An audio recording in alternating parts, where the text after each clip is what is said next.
بص بقى، سيب اللي في ايدك دلوقتي واسمع انا جايب لك ايه. انا اول ما شفت المشروع ده حجزت لنفسي محل، وعلى فكره انا اول مره اطلع اقول ان انا حجزت في مشروع، وهتفهم دلوقتي اشمعنى المشروع ده بالذات وليه انا اخترته دونا عن باقي المشاريع اللي انا بتكلم عنها. ده اول شارع 90، هنا مدخل ال 90 من الدائري، وهنا الداون تاون، وهنا الشويفات والتجمع الخامس. دي ازحم منطقه في القاهره الجديده كلها. شايف بقى الارض الوحيده اللي فاضله دي؟ مش هيفتح فيها مول، لا هيفتح فيها هب.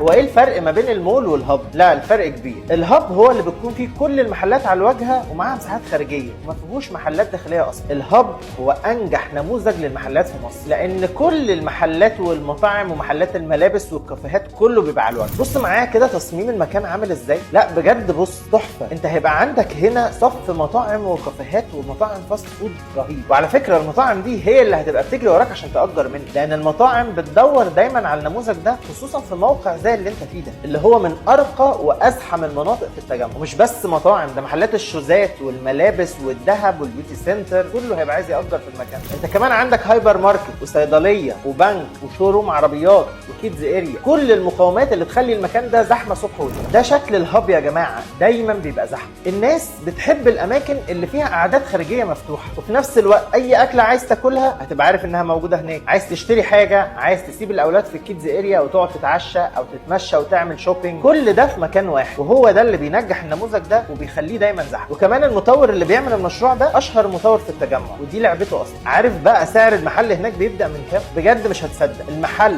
بيبدا من 7 مليون جنيه تقسيط من 5 ل 8 سنين. انت عارف يعني ايه 7 مليون جنيه في مكان بالمواصفات دي وفي الموقع ده؟ بلاش. انت عارف المحلات اللي جنبك اصلا بتتباع بكام؟ داون تاون اللي قدامك ده المتر فيه بنص مليون جنيه كاش. انا بكلمك في سعر متر 230,000 جنيه تقسيط. انا مش هقول لك لو عايز تعرف تفاصيل، انت لو عايز تلحق تحجز محل ابعت لي رقمك في رساله وانا هكلمك سواء جوه او بره مصر خلال 24 ساعه.